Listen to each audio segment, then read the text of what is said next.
Salut, c'est Michel. Aujourd'hui, une vidéo pour vous parler des 10 choses à laquelle il faut penser pour l'été. J'avais fait une vidéo 10 choses à faire avant l'hiver. Et donc là, je me suis dit, tiens, pour l'été, ça serait quand même intéressant de voir 10 choses. Alors, j'ai eu du mal à trouver 10, donc il y en a qui sont un peu tirés par les cheveux. Mais bon, je me suis dit quand même, c'est plus sympa d'en avoir 10. Donc, si vous en avez d'autres, ben, je suis preneur. Mais en tous les cas, j'en ai trouvé quand même 10 à faire. Donc, on va commencer par la numéro 1.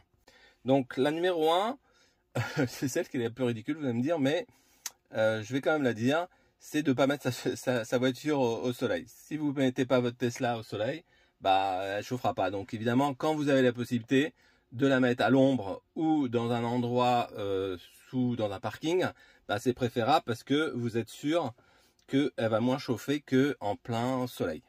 Alors la numéro 2, c'est aussi ça va de soi, mais je vais quand même la dire, c'est quand vous garez votre voiture, de vérifier l'orientation. Ça veut dire que, bon, tout le monde fait ça, ça veut dire que quand vous arrivez dans un parking, bah, l'idéal c'est de voir où est le soleil. Vous avez ici une petite boussole, donc vous pouvez voir plus facilement d'où il passe, parce qu'il va partir à l'est, il va aller vers l'ouest. Donc vous pouvez voir à peu près comment le soleil va se comporter, en sachant qu'en été il est beaucoup plus haut. Donc quand vous arrivez dans un parking, vous regardez votre boussole et c'est pas parce qu'un arbre est là et votre voiture va être à l'ombre qu'au bout de 2 heures elle sera à l'ombre. Donc bien réfléchir à l'orientation et de préférence essayer de jamais mettre la voiture face au soleil. Ça veut dire que le pare-brise lui soit pas directement sous le soleil, parce que c'est ça qui va le plus chauffer, c'est le pare-brise et le toit. Donc quitte à, si vous n'avez pas le choix, autant mettre l'arrière de la voiture face au rayon, parce que la lunette arrière elle est plus inclinée, elle est plus petite que le pare-brise avant. Donc voilà, donc ça c'est juste un petit point à pas oublier quand vous garez votre voiture. Le numéro 3, c'est la protection du pare-brise. Alors la protection du pare-brise, donc là vous voyez la mienne, donc c'est quelque chose que j'ai acheté sur Amazon, donc pareil je vous mettrai le lien si ça vous intéresse. Bon, moi j'ai pris selon les commentaires, donc d'un côté c'est noir comme ça, de l'autre côté je vais vous montrer en incrustation, c'est un peu argenté, donc soi-disant ça rejette les rayons du soleil. Ça coûte 35 €. Au niveau de taille c'est parfait pour la Tesla, de toute façon il est vendu pour la Tesla. Il s'accroche avec les deux pare-soleil comme vous pouvez voir en haut et un petit scratch au niveau du pare-brise, donc ça se fait super facilement. Pour le ranger, ben, c'est en fait comme une tente, hein. Ça se replie, ça devient une petite boule et ça se remet dans son sac, donc c'est plutôt pratique. Mais en fait j'avais pas vu, il y en a un autre que je vous mettrai en lien mais que moi j'ai pas acheté, donc j'ai pas testé, qui a la même chose que ça, mais c'est un parapluie en fait. Donc pareil, c'est fait pour la Tesla, au niveau taille c'est exactement la même chose, mais je trouvais que le super avantage du parapluie c'est qu'après plié ça devient comme la taille d'un petit parapluie et vous pouvez le mettre dans la poche à gauche dans la porte.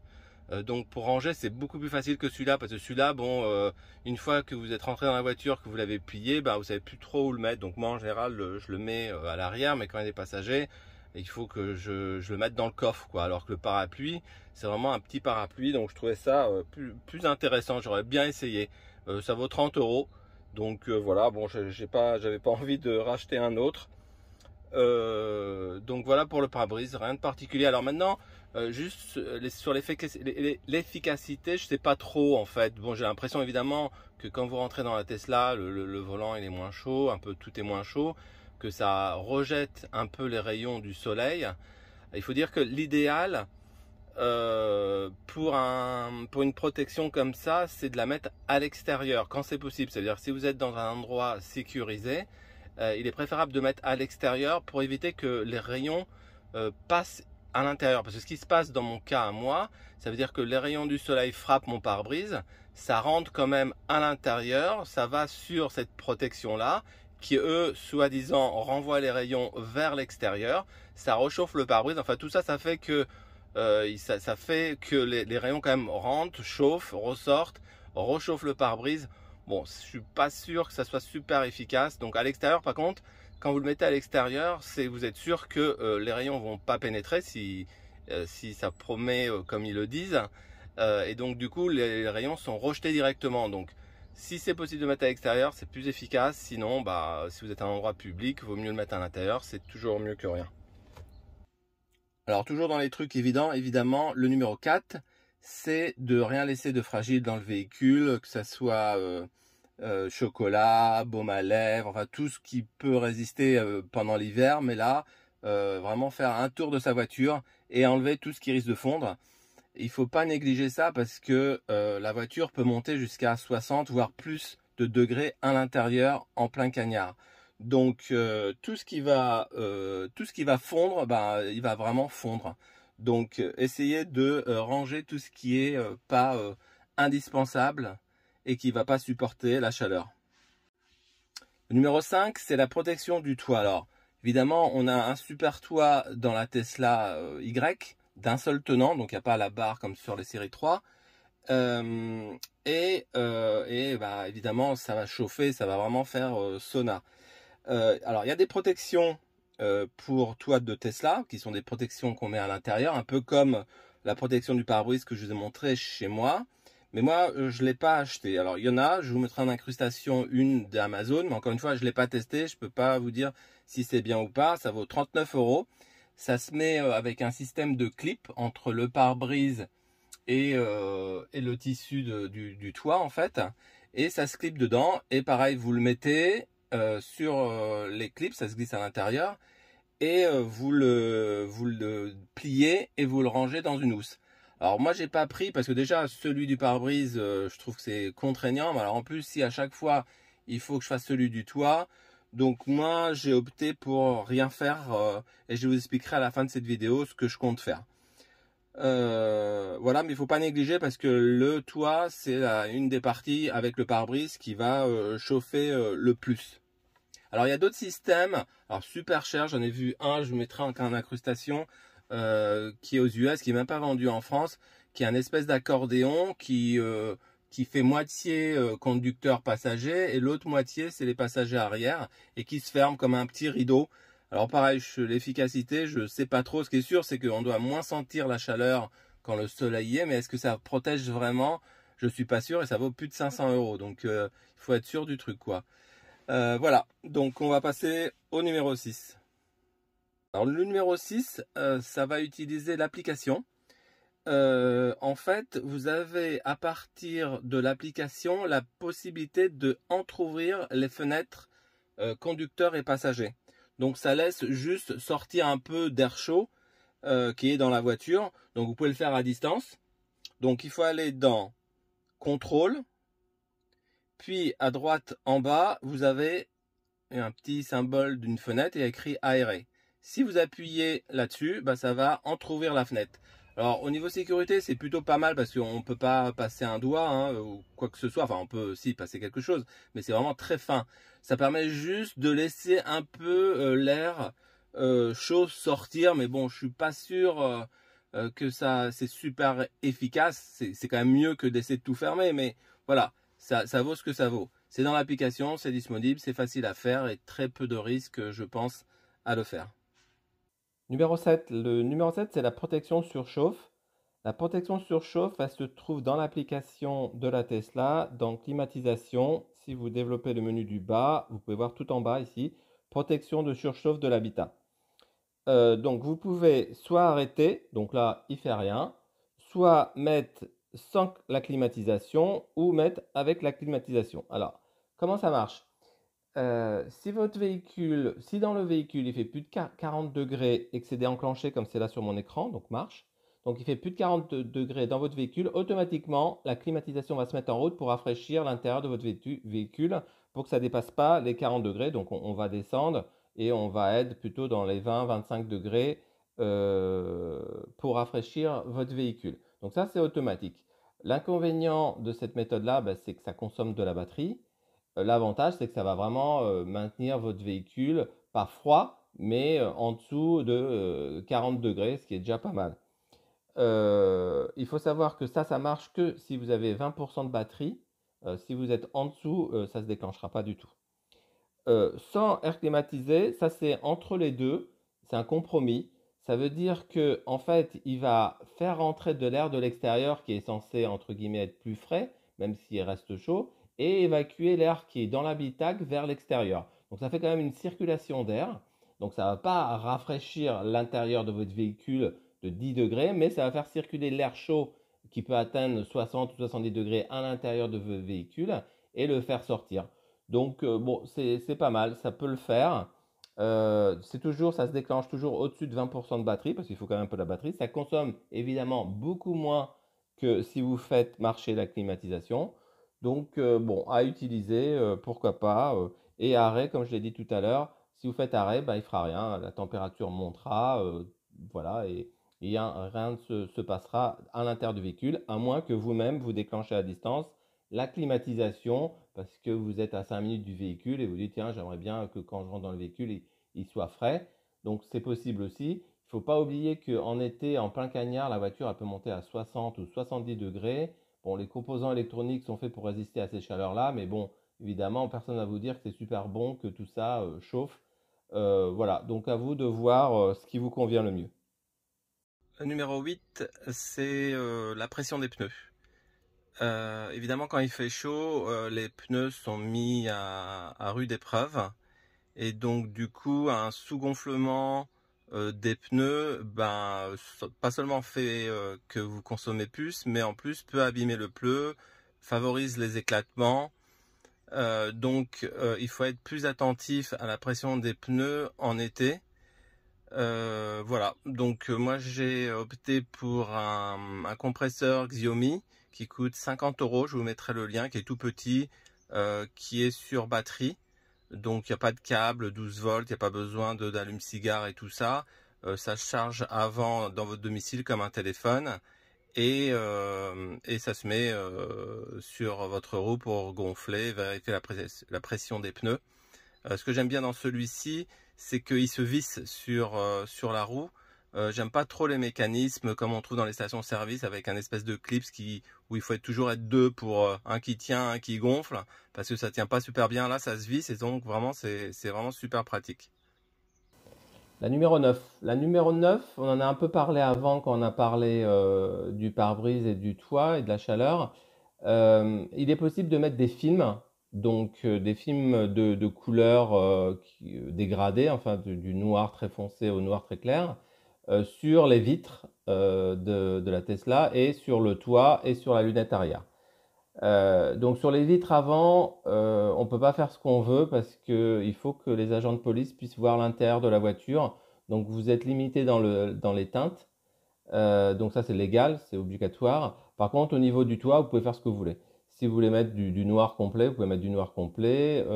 Et si vous voulez mettre que du 80%, ben, vous mettez que 80%. Moi je vais m'orienter vers le toit seulement. J'ai vu pas mal de vidéos sur internet, les gens ils ont l'air assez contents. Je vais sûrement utiliser la société Glastin. Donc ils ont un site, vous pouvez aller voir, qui s'appelle glastin.com. Ils ont différents types de films. Moi je m'oriente plutôt vers celui qui s'appelle le Prestige 2 Nano, qui laisse passer très peu les rayons du soleil et qui filtre au maximum et donne l'effet de chaleur suite aux rayons du soleil. Euh, je compte faire une vidéo là-dessus. Donc, je vais vous faire un avant, un après. Mais là, il fait pas assez chaud pour que je puisse faire un avant et un après. Donc, j'attends les beaux jours pour faire toutes mes mesures avant. J'installerai le film sur le toit et je ferai les essais après. Quoi dire d'autre sur les films? Donc sur les portes arrière, pour les fenêtres arrière, il n'y a pas besoin de le faire parce qu'ils sont déjà foncés, donc le technicien m'a dit que ça ne servirait pas à grand chose. Et par contre sur la lunette arrière, lui il recommande de le faire. Donc je ne sais pas encore, je vais voir si je fais que le toit ou si je fais le toit et la lunette arrière. Il existe aussi, alors ça j'ai vu aussi sur YouTube, bon ça c'est vraiment l'extrême, hein. Il y a carrément des gens qui font du covering. Alors du covering, c'est la technique de poser un film sur la voiture. Donc ça se fait souvent quand on veut changer de couleur ou quand on veut par exemple une couleur mate. Donc c'est un film transparent qui vient par-dessus la peinture, donc ça se pose. Il y en a qui font ça en transparent, par exemple que sur le pare-choc avant pour éviter les projections, les rayures, les choses comme ça. Ça peut se faire donc toute la voiture en transparent ou toute la voiture en couleur. Mais pourquoi je vous parle de ça? C'est parce que j'ai vu, je ne pensais pas que c'était possible, mais j'ai vu quelqu'un qui a fait du covering juste sur le toit. Ça veut dire qu'il avait une Tesla blanche et il a recouvert son toit d'un film covering, mais blanc. Donc évidemment, après, il y a plus cette notion de luminosité à l'intérieur. Mais bon, lui, il dit que bon, finalement, la façon dont on est assis, on profite très peu. C'est pas comme un toit ouvrant. Et que au bout de quelques semaines ou quelques mois, on oublie que le toit est transparent. Voilà, donc après, c'est un point de vue, pourquoi pas. Et donc, on peut imaginer que vous avez une Tesla Beu et vous mettez le toit en bleu dessus. Donc là, évidemment, les rayons du soleil, ça sera beaucoup plus limité puisqu'il n'y a pratiquement rien qui passerait. Alors, la voiture chaufferait quand même, hein, mais beaucoup moins que à travers un verre, en tous les cas. Voilà, bon, c'est assez exceptionnel. Je connais pas le prix. Je pense que tous les gens qui font du covering, ils font ça. Ça se fait à l'extérieur, contrairement au film dont je vous parlais avant, qui foncille votre toit, qui se fait de l'intérieur. Là, c'est carrément de l'extérieur, puisque évidemment, si elle est bleue, il faut que la couleur bleue se voit de l'extérieur. Voilà, je crois que j'ai fait le tour du film. Je vous tiendrai au courant dès que je fais ma vidéo et je vous dirai ce que j'en pense. Point numéro 10, dernier point. Donc là, c'est un peu gadget, mais je trouvais ça quand même intéressant. C'est les glacières. Bon, ça a un rapport avec, quand même avec la chaleur. Donc j'en ai trouvé plusieurs. Je vais vous en donner trois. Moi, j'en ai pris qu'une, évidemment. Alors, il y a celle qui est la plus chère, qui est vraiment, je trouve vraiment super, mais bon, c'est cher, il faut vraiment avoir l'utilité. C'est une glacière qui coûte 550 euros quand même. Mais par contre, c'est sa forme qui est super parce qu'en fait, elle rentre directement dans le coffre côté gauche de la Tesla Y. Elle épouse, vous verrez, je mettrai en incrustation la photo, elle épouse vraiment le creux et le trou. Et elle a carrément son branchement directement dessus, 12 volts, qui va dans la prise 12 volts qui est dans cet emplacement-là. Donc vraiment, ça épouse. Alors ça vous condamne un côté de la voiture, du creux de la voiture côté gauche. Mais par contre, ça fait un truc qui est vraiment super, quoi. La seule chose qu'il faut se méfier, c'est que les prises 12 volts, si je ne me trompe pas, ils marchent que quand la voiture roule, à moins d'être en mode camping. Donc si jamais vous mettez des choses dans le frigidaire et vous voulez que ça continue à rafraîchir parce que vous n'êtes pas dans la voiture, ben, il faudrait que vous vous mettiez en mode camping pour qu'elle soit continuellement alimentée. Voilà, donc ça c'est la première. On la trouve chez Green Drive, on le trouve à différents endroits. Voilà, bon, moi c'est joli, mais bon, c'est quand même assez cher, quoi. Alors après, moi je me suis orienté vers plutôt deux autres qui sont un peu moins chères. Il y en a une, pareil, je vous mettrai l'incrustation qui s'appelle Happy Cool G22. Elle est bon, beaucoup moins chère déjà, c'est 236 euros, enfin quand même. Elle se branche sur 12 volts aussi. Et ce que j'ai bien aimé dans celle-ci, parce que je l'ai vu sur une vidéo YouTube, c'est qu'elle rentre dans le creux du coffre arrière. C'est-à-dire pas dans le coffre arrière niveau haut, mais le niveau bas. Elle rentre pile poil. Alors après, l'aération, je sais pas trop, parce qu'il y a des grilles d'aération devant et derrière. Bon, à voir. Par contre, vous serez obligé de vous brancher sur la 12 volts qui est dans le creux dont je parlais juste avant pour l'alimenter et rafraîchir. Voilà. Et bon, alors après, plus ça va, plus je descends. Moi, je me suis orienté vers une glacière classique, souple, qui s'appelle Mobicool MB32, qui se branche aussi sur 12 volts, qui coûte 85 euros, donc c'est vraiment pas du tout les mêmes prix que les autres. Et moi, ce que j'aime dans celle-là, c'est que d'abord, elle est souple, donc on peut la plier facilement, alors que les autres, il faut de la place pour les ranger dans le garage après. Là, elle se plie, elle se range un peu sur les côtés, dans le coffre en dessous. Elle est alimentée aussi, elle peut s'être alimentée par 12 volts pour rafraîchir. Mais bon, moi je mets 3 ou 2 pains de glace, une bouteille d'eau complètement congelée, ça fait l'affaire pendant une journée. Donc le branchement aux 12 volts, c'est pas franchement nécessaire. Donc vous pouvez très bien l'acheter sans le branchement 12 volts. Donc du coup, ça reste une glacière classique. Là, la dimension, elle est pile poil pour entrer dans le sous-coffre arrière. Donc je trouvais ça pratique. Voilà, donc je trouve ça plutôt sympa à voir, surtout si on a des enfants, on veut de l'eau fraîche, etc. Donc voilà. Donc cette vidéo se termine. J'espère que ça vous a plu. J'espère que sur les 10, vous avez retenu quelques-uns des astuces que j'ai données ou des avis. Écoutez, abonnez-vous si vous n'êtes pas abonné pour savoir quand je publie des nouvelles vidéos. Un pouce bleu, ben, si vous avez envie, ça me fait toujours plaisir. Et je vous dis à bientôt. Soyez prudents.